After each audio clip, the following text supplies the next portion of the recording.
There is a kind of person who seems untouched by the chaos that overwhelms everyone else. When problems arise, they do not panic. When pressure mounts, they do not crack. When the world around them becomes frantic and loud, they remain steady, grounded, present. And most people, when they observe this, believe it is a gift, a natural temperament, something these calm people were born with. They think some people are just wired differently, that they are lucky to have nervous systems that do not react so strongly, that they were blessed with an easy disposition. But this is not true. Calm is not luck. Calm is not something you are born with. Calm is something you train. Welcome to the Quiet Path. This is a space where we step away from the relentless urgency of modern life, where we sit with what is difficult, where we remember that strength is not about force but about steadiness. Here, we do not chase after states we wish we had. We simply look honestly at what creates the qualities we admire. And today, we are looking at something that most people misunderstand. We are looking at calm, not as a personality trait, not as good fortune, but as a skill, as something that can be developed, as something that is built through practice, through repetition, through training the mind and body to respond differently to the inevitable pressures of life. You have watched calm people and wondered what their secret is, how they can remain so unshaken when everything is falling apart, how they can speak softly when everyone else is shouting, how they can think clearly when everyone else is confused. And perhaps you have told yourself that you are not built that way, that your nervous system is too reactive, that you are just an anxious person, that calm is not available to you. But this belief is what keeps you from it, because calm is not about having a different nervous system. It is about training the one you have, about teaching your body and mind to respond to stress differently, about building patterns that support steadiness instead of patterns that amplify panic. In traditional Japanese culture, there is a deep understanding of this. You see it in martial arts, where students spend years learning not just techniques but how to remain calm under pressure, how to breathe when threatened, how to think clearly when attacked. You see it in tea ceremony, where every movement is practiced until it becomes natural, until the practitioner can be fully present without rushing, without anxiety even when being observed. You see it in gardens, in calligraphy, in archery, in all the disciplines that recognize that mastery is not just about skill, it is about the state of mind you bring to the skill. And that state of mind must be cultivated, it must be trained. It does not simply appear. The person who remains calm in difficulty has practiced being calm in easier circumstances. They have trained themselves, often without realizing it, through small choices made again and again. They have learned to pause before reacting, to breathe before speaking, to feel their body when it begins to tense, and to consciously relax. These are not natural abilities. These are learned responses, built through repetition, through choosing calm when it would be easier to choose panic, through returning to steadiness when it would be simpler to stay reactive. And over time, these choices become patterns, and these patterns become who you are. Most people do not train for calm. They do not practice it. They simply react to whatever happens, in whatever way feels most immediate. Someone cuts them off in traffic, and they respond with anger. A deadline approaches, and they respond with panic. A loved one criticizes them, and they respond with defensiveness. And they believe these responses are just who they are, just how they are wired. But they are not. They are patterns, habits, ways of responding that have been reinforced through repetition. And just as they were learned, they can be unlearned. Just as these patterns were built, new ones can be built to replace them. Consider what happens in your body when you become stressed. Your breath becomes shallow, your shoulders rise, your jaw clenches, your thoughts race. And these physical responses feed the mental state. The shallow breathing signals danger to your nervous system. The tension creates more anxiety. The racing thoughts prevent clarity. And you spiral, not because you are fundamentally anxious, but because your body has learned to respond this way to stress, and it will continue responding this way until you teach it something different, until you interrupt the pattern, until you train a new response. This training is simple but not easy. It begins with awareness, with noticing when your body begins to react, when your breath changes, when your muscles tense, when your mind starts spinning. And in that moment of noticing, instead of following the pattern, you pause, you take a breath, a full breath, deep into your belly, and you release it slowly. You feel where you are tense, and you consciously soften. You notice the racing thoughts, and you bring your attention back to your body, to the present moment, to what is actually here instead of what you are imagining might happen. And this interruption, this conscious choice to respond differently, this is the training. At first you will forget. You will notice only after you have already reacted, after you have already become tense, angry, panicked. And this is normal. The old pattern is strong. It has been reinforced for years. But each time you notice, even if it is afterward, you are building awareness. You are beginning to see the pattern. And that seeing is the first step toward changing it. The next time, you might notice a little sooner, might catch yourself in the middle of the reaction instead of after. And eventually, you begin to notice at the beginning, when the stress first arises, when your body first begins to react. And from there, you have choice. You can follow the old pattern, or you can choose the new one. Can pause, can breathe, can soften, can remain calm. This is not about suppressing emotion. It is not about pretending you are not affected by difficult things. Calm people feel everything. They feel stress, they feel fear, they feel anger, but they do not let these feelings control their response. They feel the emotion and they remain steady anyway. They can be afraid and still think clearly, can be angry and still speak with restraint, can be hurt and still respond with dignity, because they have trained this capacity, have practiced it in small moments until it becomes available in large ones. The training happens in ordinary situations. When you are stuck in traffic and you feel frustration rising, instead of gripping the wheel and cursing, you breathe, you relax your hands. You accept that this is the situation and that your tension will not change it. When someone says something that irritates you, instead of immediately responding, you pause. You feel the irritation in your body, you breathe, and then you choose your response instead of just reacting. When you are worried about something, instead of letting your mind spiral into worst-case scenarios, you bring yourself back.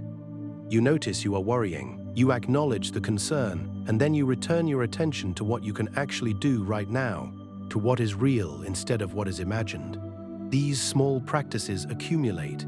Each time you choose calm, you strengthen that pathway in your nervous system. You teach your body that it can be stressed without panicking, that it can be challenged without collapsing. That difficulty is not an emergency requiring an immediate, intense reaction. And over time, this becomes your default. Not because you are lucky, not because you were born this way, but because you trained it, because you practiced it, because you chose it again and again until it became natural. There is a teaching about the mountain and the storm. The storm comes with great force and noise, wind and rain and thunder. But the mountain does not react, does not resist, does not fight against the storm. It simply remains. And when the storm passes, as all storms do, the mountain is unchanged. This is what calm people understand, that reacting to every disturbance does not protect you, does not help you, does not make you safer or more effective. It only exhausts you. But remaining steady, remaining grounded, this allows you to weather whatever comes without being moved by it, without being destroyed by it. But remaining steady does not mean doing nothing. Calm people are not passive. They act, they respond, they engage with what is happening. But they do it from a place of centeredness instead of reactivity, from clarity instead of panic.